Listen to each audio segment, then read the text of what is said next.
भगवान देवाधिदेव महादेव की कृपा से, करुणा से, उनकी उदारता से चल रही है। आज कथा का तृतीय दिवस है। तृतीय दिवस की कथा भगवान शिव की पवित्र पावन आनंदमय लीला में प्रवेश कर रही है और अपने जीवन को सार्थक बनाने के लिए ये पवित्र कथा आप और हम भटिंडा की ये पवित्र पावन भूमि पर श्रवण कर रहे हैं। भटिंडा पंजाब वालों के बड़े भाग्य हैं, सौभाग्य हैं जो ये कथा तीसरी बार भटिंडा पंजाब में हो रही है। सभी भटिंडा वासियों को एक बार जोरदार ताली बजाकर उनके लिए साथ होता।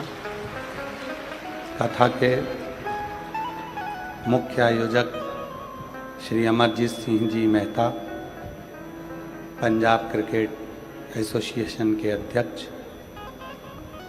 एवं श्री पदमजीत सिंह जी मेहता, मेयर भटिंडा पंजाब से,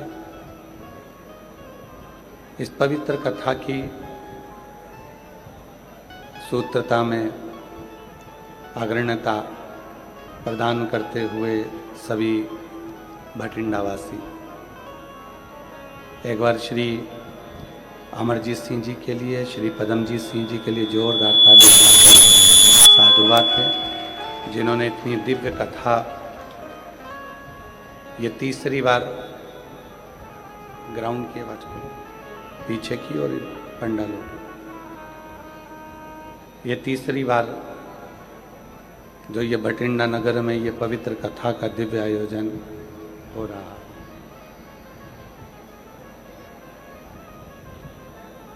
मानव का शरीर मिल जाए और उस मानव के शरीर में यदि भगवान शिव की अविरल भक्ति, आवाज खोलो इधर पंडालों की, पीछे की भी आवाज खोलो, भगवान शिव की अविरल भक्ति अगर प्राप्त हो जाए तो ये मानकर चलिए नहीं आ रही है।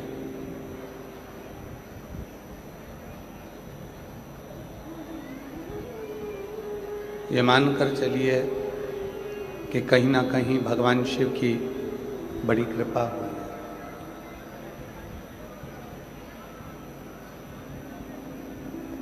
शरीर मिल जाए और शिव नाम ना मिले तो फिर वो जीवन व्यर्थ है।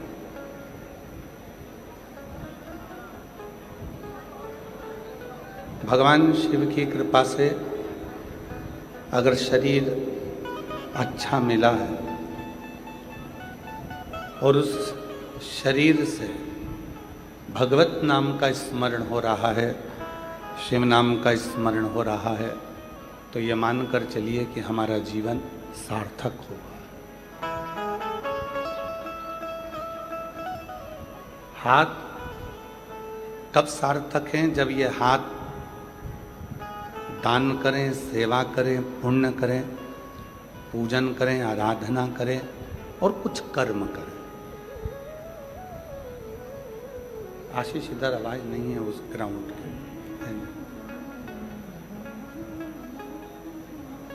हाथ कब सार्थक हैं?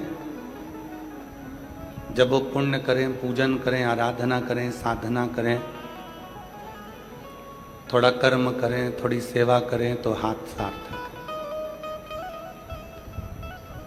नेत्र कब सार्थक हैं? जब वो नेत्र भगवान का दर्शन करें,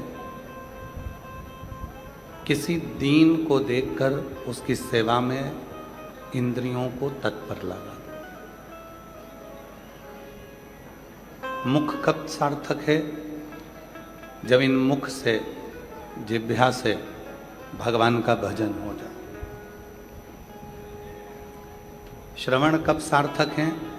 जब इन कानों से हम भगवान की कथा को श्रवण कर लें, बुजुर्गों की, बड़ों की बातों को श्रवण कर लें और उस बात पर अमल कर लें।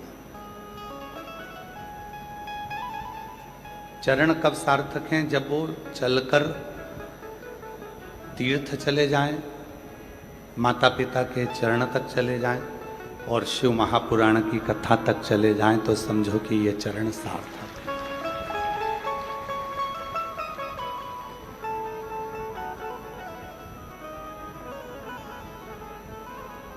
नहीं तो ये शरीर मिल भी गया और ये इंद्रियां जितनी हैं, 5 कर्मेंद्री, 5 ज्ञानेंद्री और 1 मन, ये 11 इंद्रियां कर्म ही नहीं करें तो क्या मतलब? भगवत भजन में ही ना जाएं तो क्या मतलब?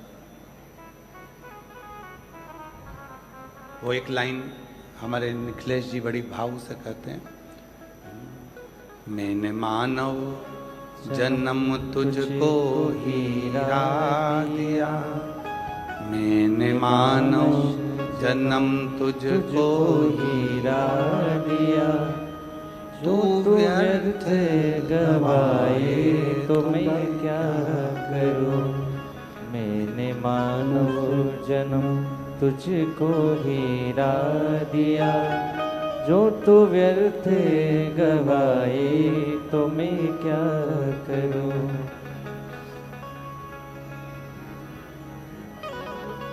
मैंने तुझको मानव जन्म दिया है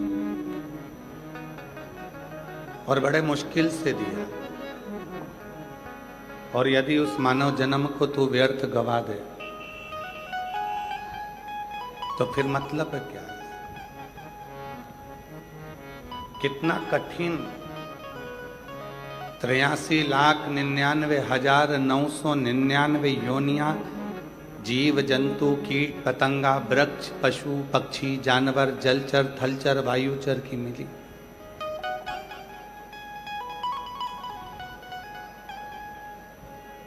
और 83,99,000 योनियां जब इस तरह की मिली और उसके बाद में 84,00,000वीं योनि मानव की मिली, मनुष्य की। और अगर वो योनि जो 84,00,000वें नंबर की मिली है उसको हम व्यर्थ गवा देंगे तो फिर विचार करिए कि वापिस वो 83,99,999 योनियों में तो जाना ही है।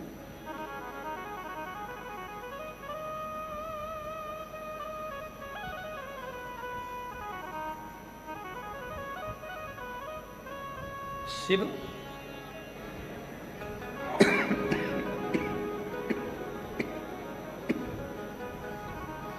शिव पुराण की कथा कहती है, शिव कथा वर्णन करती है। मरने के बाद चिता पर लेटे हुए व्यक्ति को घी लगाओ, घी मलो या मत मलो। जब शमशान लेकर जाते हैं,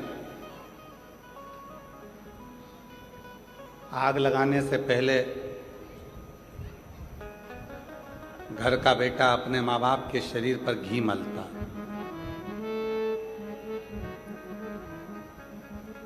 शिव पुराण कहती है कि घी मरने के बाद मलो चाहे मत मलो, पर इतना जरूर है जब माँ बाप जिंदा रहें, माता पिता जब तक जीवित रहें तो उनकी रोटी में जरूर घी मल कर खिला देना। मरने के बाद की कोई बात नहीं, मृत्यु के बाद कौन देगा?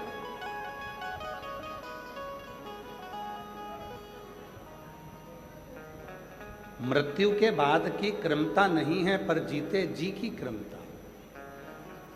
जीते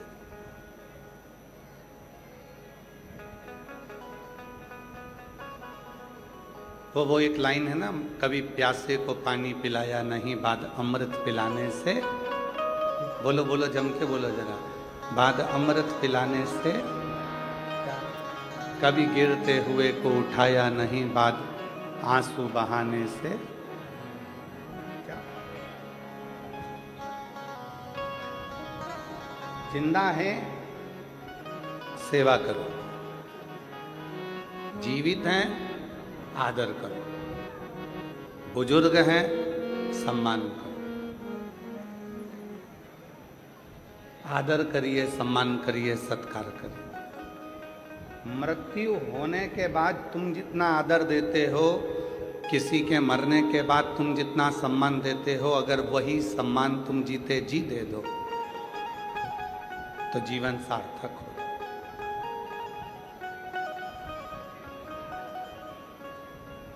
जीवन सार्थक हो जाए। शिव कथा कह रही है,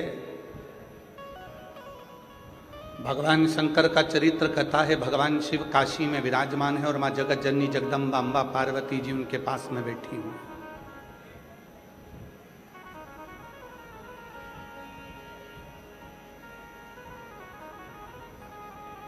शिव जी नंदनवन काशी में माता पार्वती जी से कुछ बातें कहते हैं।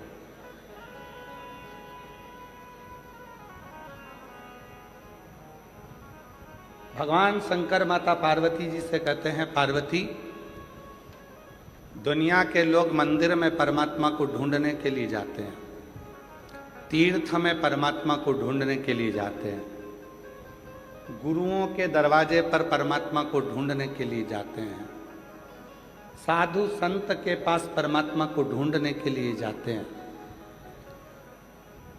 देवालय शिवालय में परमात्मा को ढूंढने के लिए जाते हैं।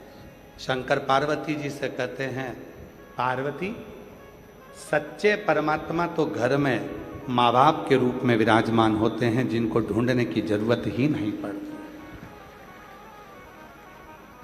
आदर करो, सम्मान करो, सत्कार करो, प्रणाम करो, नमन करो, सब कुछ प्राप्त हो जाए। सब कुछ। कल एक पत्र किसी बहन जी ने भेजा, उसमें उन्होंने लिखा कि श्री शिवाय नमस्तुभ्यम का मतलब तो प्रणाम करना होता।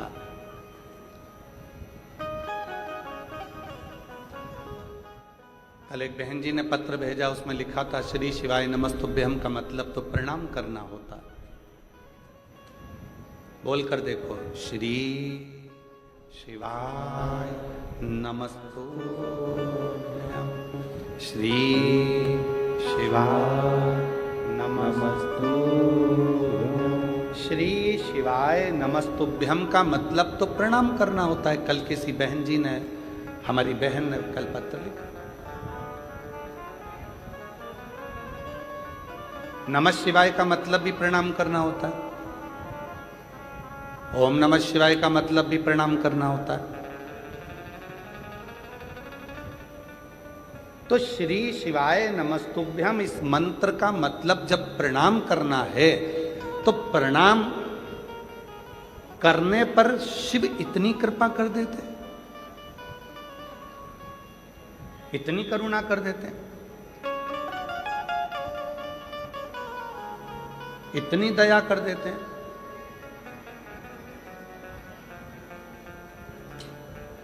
देखिए, कल भी कुछ माताओं ने पत्र लिखा था, हम व्यासपीठ से बोलते नहीं हैं।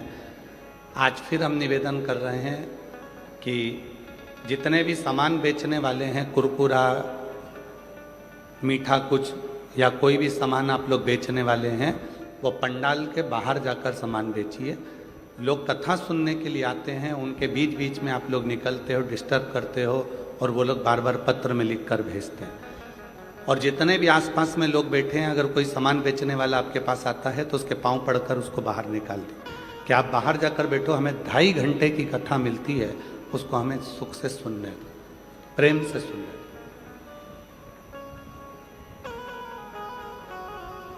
शिव कथा कह रही है,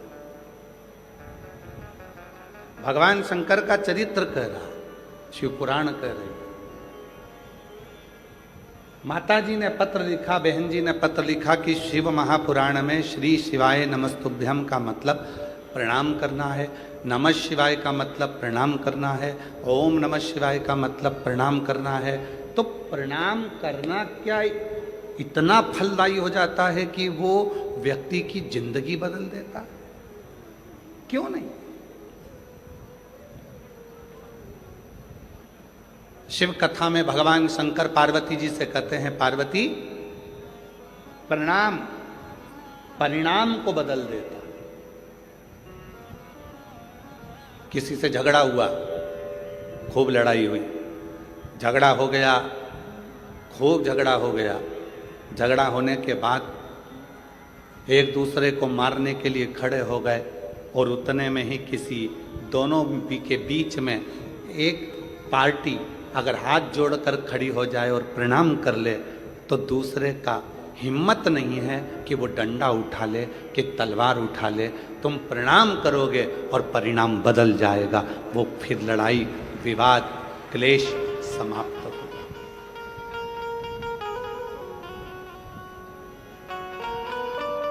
प्रणाम कर कर तो देखो। शिव महापुराण में वर्णन आता है कि श्री शिवाय नमस्तुभ्यम जो 11 बार उच्चारण करता है, 11 बार उच्चारण करना मतलब किसी को गुस्सा आ गया, क्रोध आ गया, कोई चिड़चिड़ा हो गया और तुम हाथ जोड़ जोड़ कर उसको 11 बार प्रणाम कर रहे हो। प्रणाम करती हूँ आपको, नमन करती हूँ आपको, दंडवत करती हूँ आपको, क्षमा करिएगा, प्रणाम करती हूँ आपको। बस 11 बार आपने जैसे कितना भी क्रोध है, कितनी भी चिड़चिड़ प्रवृत्ति है, कितना भी क्लेश मचा है, आपने अगर प्रणाम कर लिया तो परिणाम बदल गया, निर्णय बदल गया। प्रणाम परिणाम को बदलता।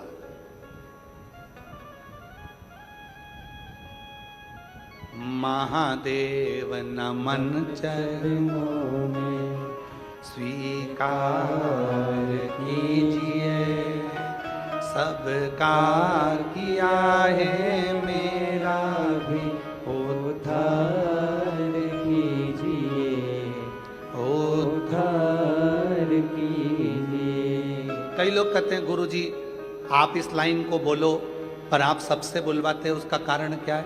हमने कहा कि शिव महापुराण की कथा केवल कथा नहीं है। शिव महापुराण की कथा में आप अपने पिता से बात करने के लिए आए हो, और यहाँ आया हुआ एक एक जीजी, एक एक जीजा, एक एक बेटी, एक एक बेटा, मेरी एक एक बहन, एक एक माता, बुजुर्ग पिता जब इस लाइन को बोलते हैं, उनके मुख से जब ये लाइन निकलती है कि सबका किया है मेरा भी उद्धार कीजिए, तो आपकी वाणी उस शिव को लगती है और शिव आप पर करुणा करना प्रारंभ कर देते हैं, आप पर कृपा करना प्रारंभ।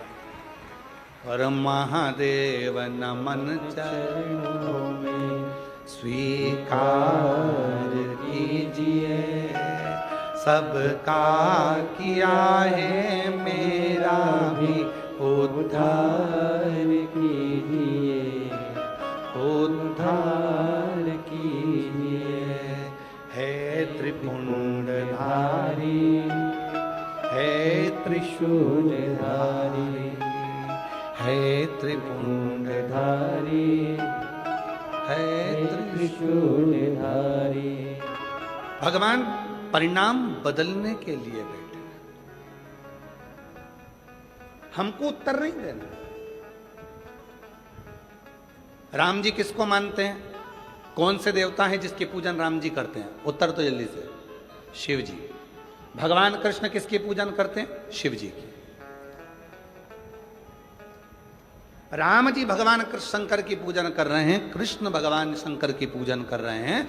जब आप लोगों ने श्रीमद् भागवत कथा बहुत सुनी होगी, आपके क्षेत्र में होती भी रहती है, आप लोग जाते भी रहते हैं, टीवी पर भी सुनते रहते हैं। भागवत जी में आपने सुना होगा, शिशुपाल ने भगवान कृष्ण को गालियां दी, गाली पर गाली दी, एक गाली, दो गाली, तीन गाली, वो बकता गया, गाली पर गाली देता गया। और भगवान कृष्ण मुस्कुरा रहे थे। किसी ने भगवान कृष्ण से कहा, तुमको इतनी गालियां दी जा रही है, शिशुपाल तुमको गाली पर गाली दे रहा है और तुम मुस्कुरा रहे, कुछ बोल नहीं रहे। भगवान कृष्ण कहने लगे कि मैंने उपमन्यु के मुख से सुना है, शिव का भक्त पलटकर जवाब ना दे, उसका जवाब शिव देता है। शिव का भक्त पलटकर जवाब ना दे, उसका जवाब शिव देता है। तो भगवान कृष्ण कहते हैं, मैं शिव का भक्त हूं, मैं पलटकर जवाब नहीं दूंगा, जवाब तो महादेव देंगे। एक गाली हुई शिशुपाल की, 2 गाली हुई, धीरे धीरे करते 80 गाली हो गई। बकता रहा, गाली देता रहा, 90 गाली हो गई और 99 गाली हो गई और आखिरी में 99 गाली पूरी होते से ही 100वीं गाली जैसी पूरी हुई और भगवान कृष्ण के हाथ में सुदर्शन चक्र आ गया। भगवान कृष्ण ने सुदर्शन चक्र को बुलाया नहीं था,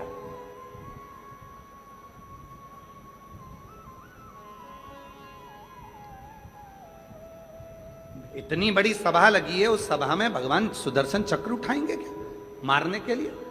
भगवान कृष्ण ने सुदर्शन चक्र को बुलाया नहीं था, पर भगवान कृष्ण के हाथ में सुदर्शन चक्र आ गया और वो सुदर्शन चक्र छूटा और शिशुपाल का शीश कट गया। सारे लोगों ने कहा कि भगवान कृष्ण ने शिशुपाल का शीश काट दिया और भगवान कृष्ण के मुख से निकलता रहा, मैंने शीश नहीं काटा, ये सुदर्शन चक्र मेरा है ही नहीं।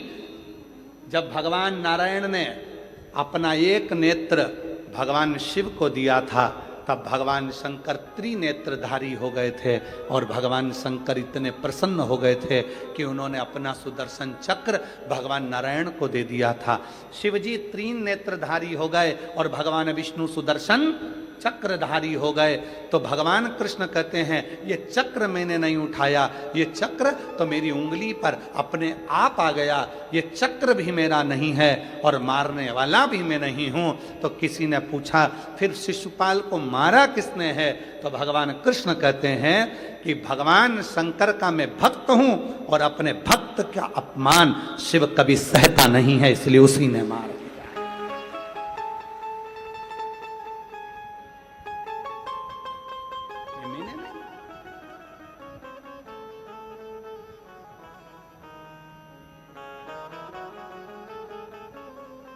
शिव का सच्चा जो भक्त होता है ना, वो जवाब देना नहीं जानता। हो गया।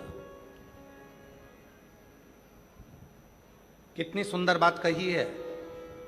भटिंडा वाले तो सुन ही रहे हैं, साथ में जितने लोग आस्था चैनल पर कथा सुन रहे हैं, जितने फेसबुक यूट्यूब पर कथा सुन रहे हैं, जितने लोग लाइव कथा सुन रहे हैं देश विदेश में बैठकर, शिव पुराण की आज की ये बात अपने भीतर उतार कर रखना। जिस व्यक्ति को उन्नति की सीढ़ी पर चढ़ना है, जिस व्यक्ति को आगे बढ़ना है, जिस व्यक्ति को खूब तरक्की करना है, उसको 3 चीजों का स्मरण रखना है। उसको 3 चीजें अपनी बुद्धि में रखना है। पहला, पीठ पीछे किसी की बुराई मत करो। क्यों?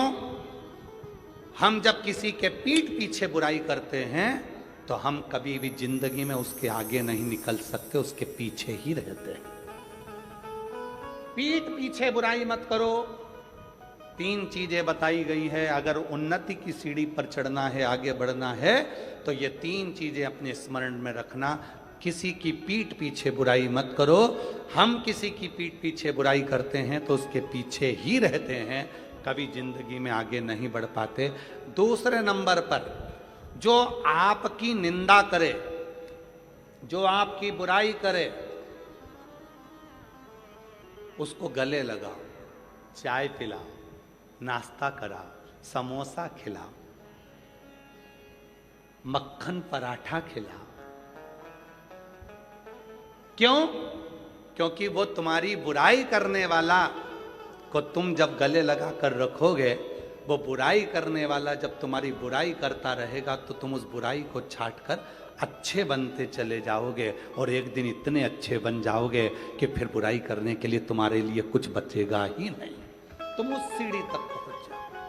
तीसरे नंबर पर कहा, पहले नंबर पर पीठ पीछे बुराई मत करो, दूसरे नंबर पर बुराई करने वाला जो तुम्हारी निंदा कर रहा है, जो तुम्हारी चुगली कर रहा है, तुम्हारे लिए अपशब्द कर रहा है, तुमको गाली दे रहा है, तुमको आड़ा टेढ़ा बोल रहा है, उसको समोसा कचौड़ी जरूर खिलाओ, चाउमीन खिलाओ, नाश्ता खिलाओ, बघार खिलाओ, खूब पिज़्ज़ा खिलाओ, खूब प्रेम से लस्सी पिलाओ, क्योंकि ऐसा बुराई करने वाला। और हम नहीं कह रहे, ये पुराने शास्त्र भी कहते हैं, निंदक न्यारे राखिए आंगन कुटी छवाए, और बिन पानी बिन साबुन सब मेल धुल जाए।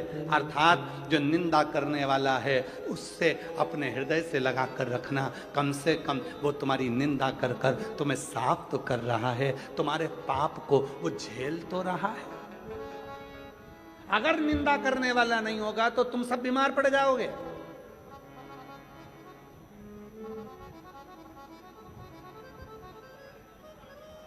हमारा सासुओं से निवेदन है, अगर तुम्हें अपनी कमर सही रखना है, घुटने सही रखना है, शरीर सही रखना है, तो तुम बहू की चुगली और निंदा करना, बुराई करना बंद कर दो, तुम 50% अच्छी हो जाओगी।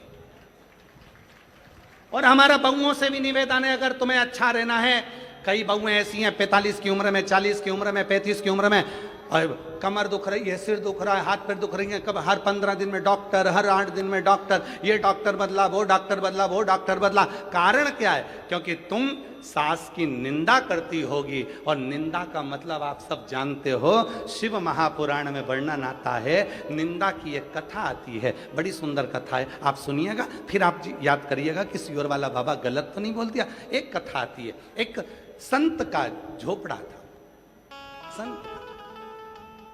संत की कुटिया थी। राजा जंगल में गया, वन में गया,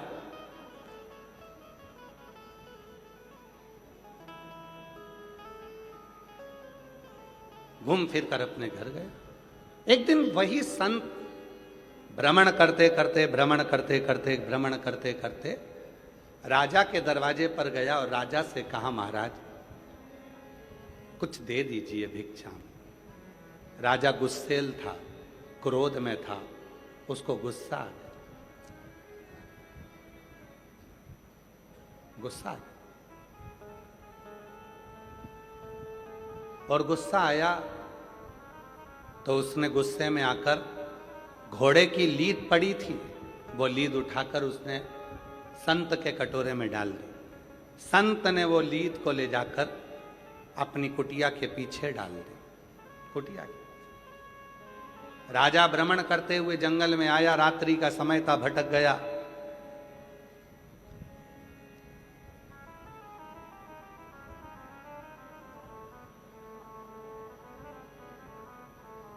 संत के दरवाजे पर आकर उसने देखा, संत तो है, घोड़े की लीद पीछे पड़ी है, और काय का संत जो घोड़ा रखता है घूमने फिरने के लिए।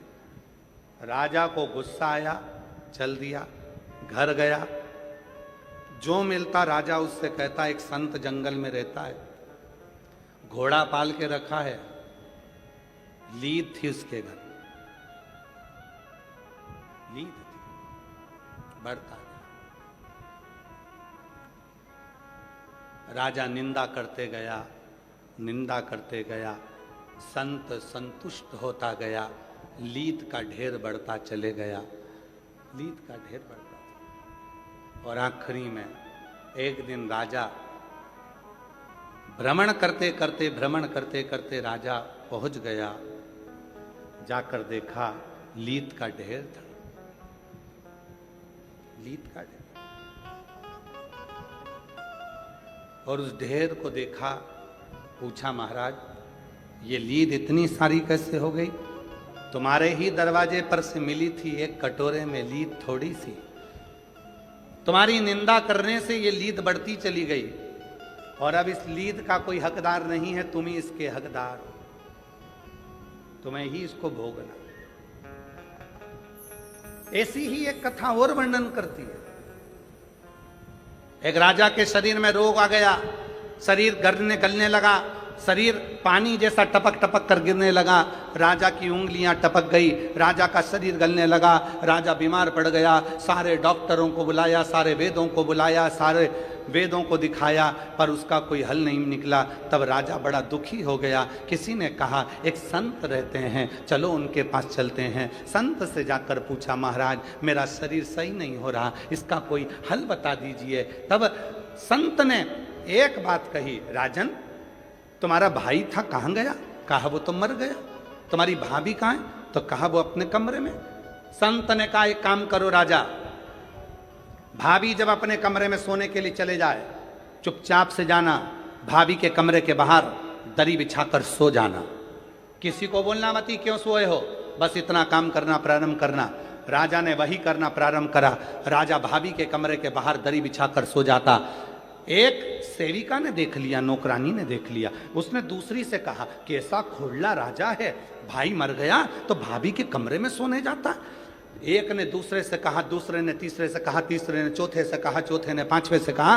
पूरे नगर में बात फैल गई कि राजा ऐसा खोड़ला है कि भाई मर गया तो भाभी के कमरे में सोने के लिए जाता है। और पूरे नगर में चर्चा हो गई और धीरे धीरे धीरे धीरे राजा का शरीर ठीक हो गया। राजा जैसे ही ठीक हुआ, गुरुजी के पास गया, गुरुदेव मुझे डॉक्टर ठीक नहीं कर पाए, मुझे वेद ठीक नहीं कर पाए, आपने केवल भाभी के कमरे के बाहर में सोया और मुझे ठीक कर दिया, कैसे?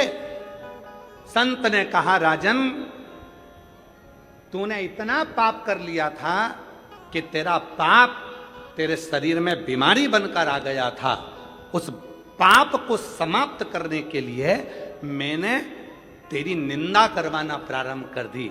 जब तू भाभी के कमरे के बाहर सोता था, लोग तेरी बुराई करते थे, तुझे कोसते थे, गाली देते थे, अपशब्द कहते थे, निंदा करते थे, बुराई करते थे। राजन जितने लोगों ने तेरी निंदा करी, तेरा पाप उनके खाते में चले गया और उनका जो पुण्य था वो तेरे खाते में आ गया। इसीलिए निवेदन है, शिव महापुराण के ये 3 सूत्र अपने भीतर उतार कर रखिएगा, जो भगवान शंकर नंदन मन में माता पार्वती जी से कहते हैं। सुनो पार्वती जी, पहला, पीठ पीछे बुराई मत करना। पीछे बुराई करने वाला हमेशा पीठ के पीछे ही रह जाता है और आगे वाला आगे निकलता चले जाता है। दूसरे नंबर का, कोई निंदा करे, बुराई करे, तुम्हें गाली दे, तुम्हें अपशब्द कहे, तुम्हें ताना दे, दिन रात तुम्हें कोसे, तुम उसका जवाब मत दो। तुम उसको गले लगाकर उसको समोसा खिलाओ, कचौड़ी खिलाओ, लस्सी पिलाओ, भोजन कराओ, मक्खन पराठे खिलाओ, उसको बेहतरीन बेहतरीन भोजन कराओ, जलेबी खिलाओ, उसको इमरती खिलाओ, उसको पकवान खिलाओ। क्यों?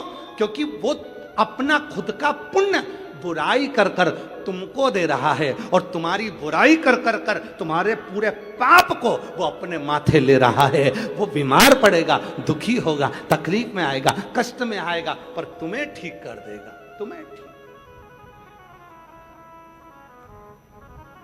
इसलिए मेरा सासू माताओं से निवेदन, जितनी भी सासें बैठी हैं सबसे निवेदन, स्वस्थ रहना है तो निंदा मत कर। बहू की निंदा करी तो बहू का पाप तुम्हारे माथे पर, और तुमने जितनी माला जपी उसका पूरा पुण्य बहू के पास। इसलिए याद रखना, एकदम शांत। तुम किसी किसी घर में देखना, बहुएं तो दिन भर बीमार रहती हैं और सास एकदम चकाचक डेंटिंग पेंटिंग करके, बेहतरीन लाइन खींच के, डब्बा भर के, और पार्लर में जाके धागे से वो एकदम मस्त रहती, उन्हें कोई बात नहीं। अब कई बहुएं कहती हैं, बताओ मेरी तो कमर दुख रही है, मेरा पांव दुख रहा है, मेरा हाथ दुख रहा है, मेरा ये दुख रहा है, मेरा वो दुख रहा है, और बहुएं कह रही हैं मेरा शरीर ये दुख रहा है। और सास, क्यों मम्मी 15 लोग आ रहे हैं तो क्या हुआ, मैं हूं ना, खाना बना लूंगी, तू तो रहने दे, तू जा, तेरा बच्चे संभाल तू तो। और बुढ़िया माँ ने खाना माना बना के तैयार, और बहू, क्यों? क्योंकि बहू इतनी सास की बुराई करती है, सास की बुराई करते करते बहू सास की सारी बीमारी को खुद ले लेती है और अपना जितना पुण्य है वो सास को दे देती है। इसलिए याद रखना, ये ट्रांसफर बहुत ध्यान देने वाला है, बहुत। कई लोग हमसे कहते हैं बाबा जी आपकी इतनी बुराई करते हैं लोग बाग, हमने सोशल मीडिया पर देखा आपको गाली देते रहते हैं, कोई कहता है ऐसा कोई कहता है वैसा। हम उनसे एक ही बात कहते हैं, उनको कहने दो, हो सकता है हमारे कमर में कभी दर्द आएगा, हाथ पैर में दर्द आएगा, तो हमारा पूरा जितना भी दर्द है, दुख है, तकलीफ है, वो सब बुराई करने वाले ले लेंगे। और उन्होंने जिंदगी में कभी भूखे को भोजन, प्यासे को पानी पिलाया होगा, उसका पुण्य हमारे खाते में आता चले जाएगा। तुम कहने दो, आग लगे बस्ती में, जम के बोलो, आग लगे बस्ती में, क्या किसको रोइए, एकदम मस्त। जितना जितना लोग बुराई करें तुम उतनी जोरदार खजूर वाली चोटी बना के जाओ, उतनी जोर भाई, खजूर वाली चोटी।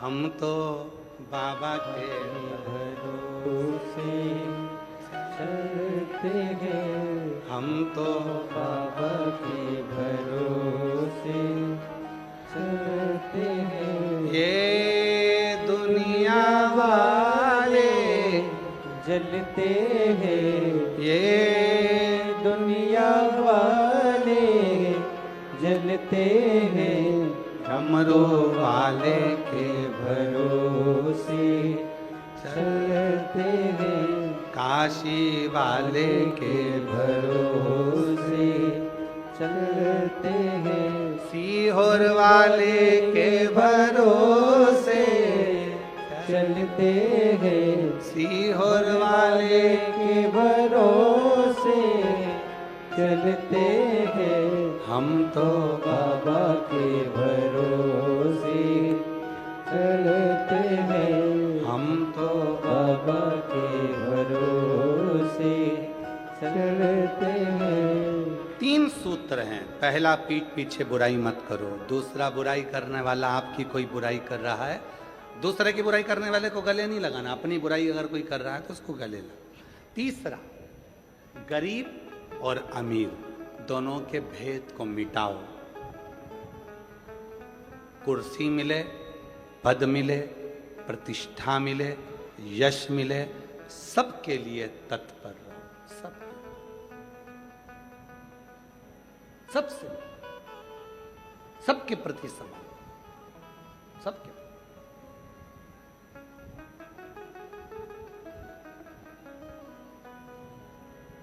समर्पण इसी को कहते हैं।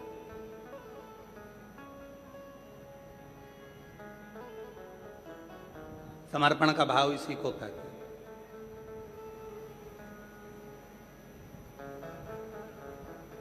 और जिसमें समर्पण का भाव होता है वही जीवन में सार्थक होता है। कुर्सी मिले, पद मिले, प्रतिष्ठा मिले, पर आपका समर्पण सबके प्रति, गरीब है, अमीर है, सबके प्रति। अभी हम कल की बात, हम परसों की बात है, परसों हम पदमजीत सिंह जी से जब वो घर हम पहुँचे तो पदमजीत सिंह जी हमको नीचे मिले, तो हमने कहा कि आप अभी आ गए हैं कथा में से? हाँ। अब शाम को सबसे मिलने के लिए, किसी को कोई कष्ट तो नहीं है, किसी को कोई परेशानी तो नहीं है, सबके पास जाए। हमने कहा पापा भी तो जाते हैं अमरजीत सिंह जी? कहने लगे वो भी जाते हैं, हम भी जाते हैं। हमको इतनी खुशी हुई, आज के समय के ये नवयुवक बेटे और बेटे के साथ में आपके भटिंडा क्षेत्र के मेयर, अगर उनका भाव इतना शुद्ध है तो हमें लगता है कि पूरे भटिंडा का भाव कितना शुद्ध होगा। ऐसी शुद्धता का भाव होना चाहिए। हमें जाना है, सबसे मिलना है, किसी को कोई कष्ट तो नहीं है। उनके मुख से सबसे पहले मैं पदम जी आपको साधुवाद देता हूँ इस चीज के लिए, बहुत बहुत साधुता है आपके भीतर। कम से कम हम सबसे मिलेंगे, सबसे,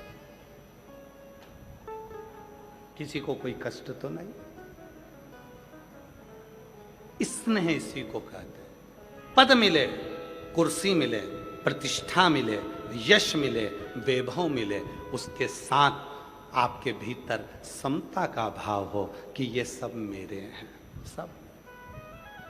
हम तो बाबा के भरोसे चलते हैं, हम तो बाबा के भरोसे। समता का भाव। और जब समता का भाव होता है, शिव जी कहते हैं पार्वती से, हे पार्वती, संसार सागर में उन्नति की सीढ़ी पर चढ़ने के लिए सबसे पहले